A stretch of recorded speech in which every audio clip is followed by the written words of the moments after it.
Fanciful time. That's the fanciest of times. We're doing the Cinderella phenomenon. It's the Cinderella phenomenon. What happened? I'm just repeating what you're saying. That's fine. What happened last time? We are trying to get help from Karma That's to right. do a good deed. But also we've been sweeping a lot. Right, with Mr. Broom. With Mr. Broom. So, as you can see, we are scene of the day. And as the tavern clears for the day, I finally have time to sit down and relax. Let me get my mouse on the screen. There we go. Okay. As I'm sitting there, Waltz pulls up a chair and sits in front of me. Waltz is up. Hello, Princess. I heard from Anise that you were excellent at your job today. Congratulations on improving. Princess? So you're mocking me now, too? Princess, I think you're taking things too seriously. The intention of a compliment is to, well, compliment someone. We're not making fun of you. You are implying that I am not normally good at this. We never said you weren't good at this, only that you were better today. Let me give you an example. I put on puppet shows for kids. Sometimes the children come to me and say that the show is even better than usual. So the children are telling you that your shows aren't normally satisfactory. Nope.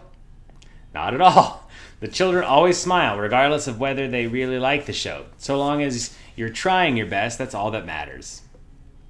Sounds like baloney. The people at the bar are always smiling when you deliver the food to them, aren't they? No.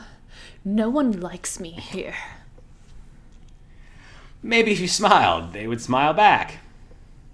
I am not going to smile for any of them. I do not owe them anything. You don't need to owe anyone a smile. Any smile that isn't owed is fake. Princess... I am leaving, Waltz. I want some time to myself. Walk, walk, walk, walk. I walk upstairs to my bedroom, pointedly ignoring the look of sadness on Waltz's face.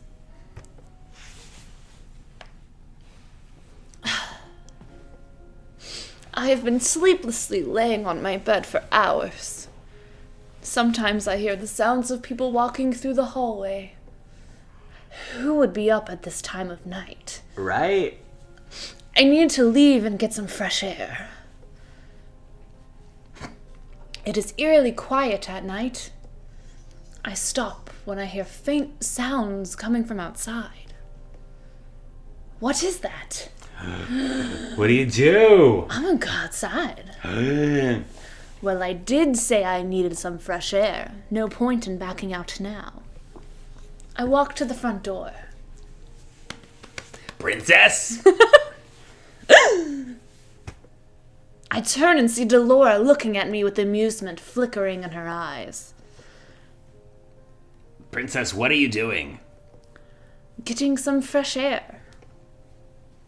It's dangerous out at night, you know. Am I gonna die? Did I make the wrong choice? You can't just keep me inside like some caged bird. I didn't say you had to stay inside. I said it was dangerous. You might need to get your ears checked. Then there won't be any problem with me going out right now. Princess, you only hear what you want to hear. You can't go outside without an escort. I'm not going to go far. Before Delora can stop me, I walk out the front door and head in the direction of the sounds. What? Why would I do that? You must be the most disobedient princess I've ever met. Princess don't follow rules, they make them. Okay. And you must be the most annoying witch. Delora lets out an undignified snort as she catches up to me. Fine then, we'll go on this little night stroll together. Are you okay? I snorted too hard. You really dedicated yourself to that snort. I did. Delora and I eventually find ourselves in the forest. Those sounds. It sounds like metal against metal. Well, I guess you were being partnered with Karma, you would find out eventually. Excuse me? I get the answer to my question when we walk through the trees and come into a clearing. It wasn't my question, excuse me? I finally see where the sounds are coming from. Oh, I picked the right choice. Oh, yeah. Two men stand in the clearing, swords clashing. Wink, if you know what I mean. One of the men is Garland, who is poised with his sword. Wink. It takes me a moment to realize that the other is Karma, who isn't in a dress. So it was he who was with Waltz that night. Neither he nor Garland noticed us at first. Princess, you're staring. I know, shut up, Delora. Of course I am. What is all of this? A practice section. Karma is a very talented swordsman, and he practices at night with either Durian or Garland, depending on who's not on patrol. Karma can use a sword that well? The king told me once that only knights could have such skill. Just who is Karma? Oh, it isn't the princess. His voice is nothing like the feminine voice I always hear from him. Oops. Karma actually sounds like a man. I notice him looking at me in between his strikes with a little smile. How does he remain so composed and steady with a distraction? Princess. Karma quickly finds an opening in Garland's hesitant stance and then pins him to the ground with his sword, still smiling. To be distracted is to die, Garland. I know. The ability to see distractions and then put them in the back of your mind is what every knight should hone. You must know everything that is happening around you, but only deal with the pertinent things. Yes, sir. Karma straightens, sword in hand. Moments later, Garland stumbles to his feet and gives an obedient bow. Karma nods at him before sheathing his sword. A slow melancholy begins to creep into my heart. For some reason, seeing this sword practice makes me nostalgic, though I'm not sure why. What are you practicing for? To protect, Princess. Knowing the sword is the same as knowing the shield. It means to protect. To protect? To protect. I think I remember having this kind of conversation with them before. What? Flashback, maybe? Yes. Oh.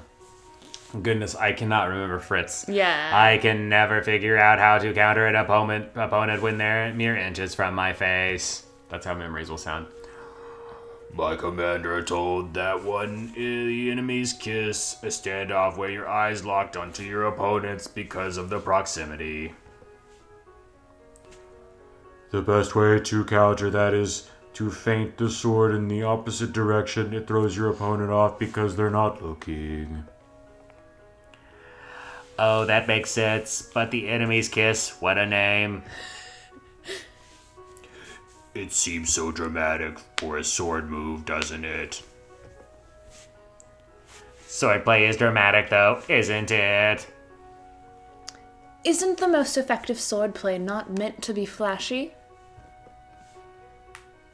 Princess, I didn't notice you there. Good morning, Princess.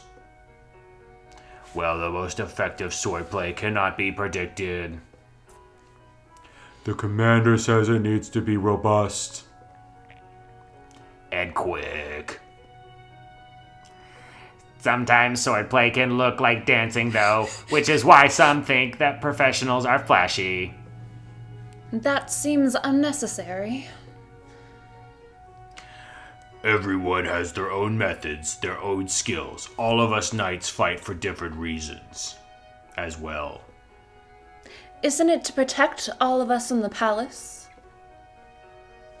Well, yes, but we protect everyone in the castle for different reasons, Princess.